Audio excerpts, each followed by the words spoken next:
Hi, Brian Croucher here. Thanks for watching the video. What I wanted to just discuss with you in the next 5 minutes or so is my own personal situation. So these figures are not made up, they're very real, and it just illustrates the pension crisis that exists in the UK at the moment.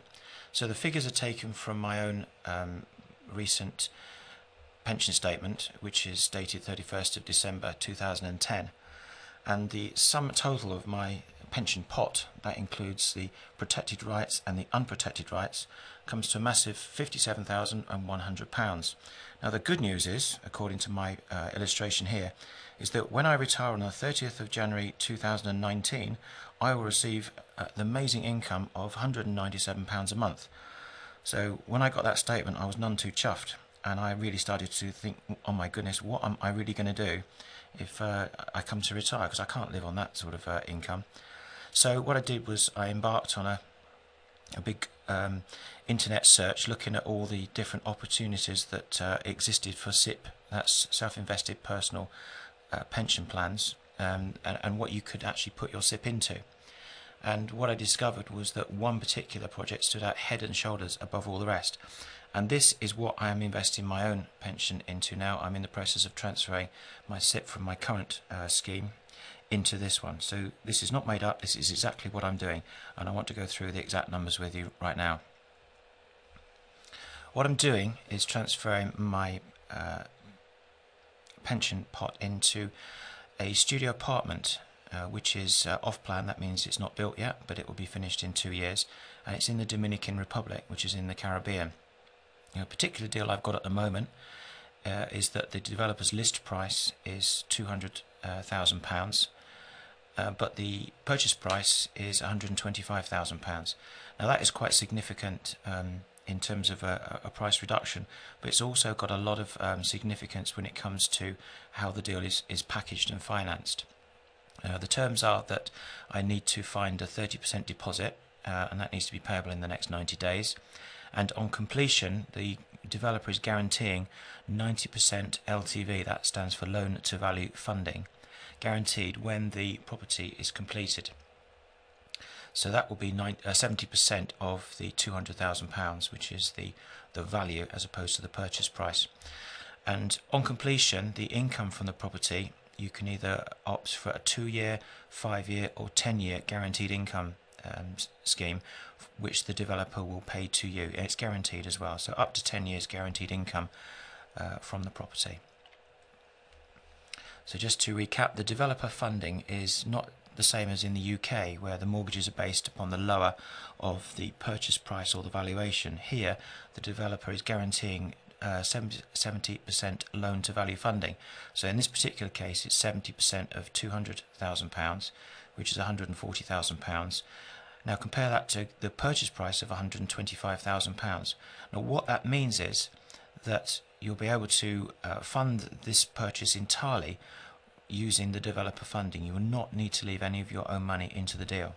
So in specific, what I'm talking about is that you will be able to own the property outright, get all your deposit returned to you, i.e. the 30% of the purchase price. That will be returned to you on completion, in this case in 2 years' time, plus a significant cashback. Now I've summarised the values here, but I'm expecting a cashback on top of my deposit of around £10,000 after putting in an allowance for all the completion costs. So when the property is complete in the end of 2012, the guaranteed income for either 2, 5 or 10 years, that's your choice by the way, would be 10% of £125,000. So that works out at £12,500 per annum, or just over £1,000 per month, and that is paid to you and is guaranteed by the developer. Against that is the mortgage illustration, the mortgage cost. Now don't quote me on these because we're looking 2 years in the future, but a reasonable guide is a 7% interest only mortgage, and that is based on the 70% of the list price. So you're taking out a mortgage of £140,000, multiply that by 7%, gives you a cost of £9,800 per annum, or a little over £800 per month. So therefore, during the period of the guaranteed income, you'll be making a monthly income of around £200. Now it starts to get interesting once the guaranteed income period is finished. I would suggest that you look to take the guaranteed income for at least 2 years, because it takes time for the development to get complete and for it to become popular, and for it to get referrals and return business. But anyway, once the guaranteed income period is over, then you take a 50% share of the net rental income, which is shared with the developer. So in this particular example, for my studio apartment in the Dominican Republic, what does that mean? Well, 365 days or nights in a year, multiplied by an average of £250 a night, and that is very realistic. It's not increased at all. It's very realistic average daily rate. And let's use 70% occupancy. Now the nightly rate actually varies between $350 up to $1,000 a night, but that works out at between $250 and £700 a night. But I've used the lower figure just to be cautious, and the 70% occupancy is under the actual average, which is between 80 and 85% in the Dominican Republic at the moment. So those figures are conservative, and that gives an income which is shared with the developer of £63,000. So you get £31,000 and the developer keeps £31,000. Deduct the cost of the mortgage, which again is £140,000 times 7%, or £9,800 per annum, and that gives you a net income of £22,000 per annum, or £1,800 a month. Now that's substantially more than I was ever going to receive if I left my pension where it was and did nothing. So this is a huge improvement on what I would have received if I'd done nothing. So what do I end up with? Well, I end up with a freehold property in the Caribbean, which I own. None of my own money will be tied up in it, because once I've completed, I've taken out the developer's funding, I've had my deposit money returned back to me, and I can put it back to my original pension scheme should I want to. Alternatively, I can reinvest it. So I have none of my own money tied up in the property. I have an income of £1,800 per month per property, and I'll also have an inheritance, because this asset will form part of my estate, which I can leave in my will to my children.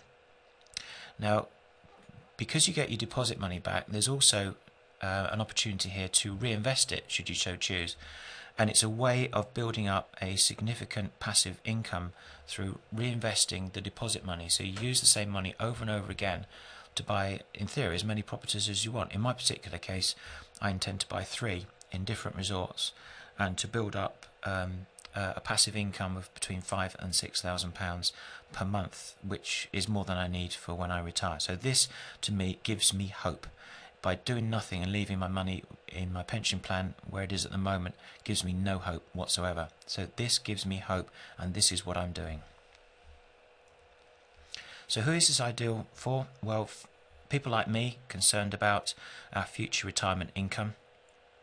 People looking for a better return on their personal savings. I was actually in a building society this morning, and they were advertising a great new rate of 3.15% per annum. So that doesn't actually grab me with much excitement. So this is a great opportunity for people looking to get a better return on their personal savings. Thirdly, it's ideal for people looking to top up their existing income. JOB, your job, it stands for just over broke. So if you're in that situation, here's an opportunity for you to top it up with a significant second income. It's also ideal for future financial planning. For example, if you've got young children, or perhaps you're a grandparent, it's a great way of funding university fees. And it's also, because the property forms part of your estate, it's a great way to set up an inheritance for your family. So the big hurdle is, how on earth do you raise the 30% deposit? Well, this is what other investors are doing, including myself. The most common way of raising the deposit is with a personal pension transfer. So if you've got the money in your pension, this is a good opportunity, and there are IFAs, independent financial advisors, who can assist with this process. I don't think you've got to do it yourself. I'm certainly not. Secondly, the other way to raise a 30% deposit is to use personal savings. If you've got the money sitting in a bank or building society account, then this is a great alternative investment.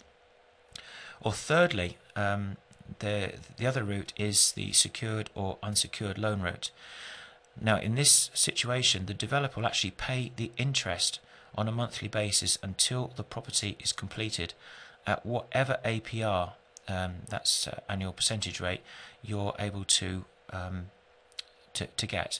So, for example, if the APR was 12.9%, then the developer will pay that interest every month until your property is completed and until the refinancing occurs. So you'll never actually have to take it out of your of your monthly cash flow.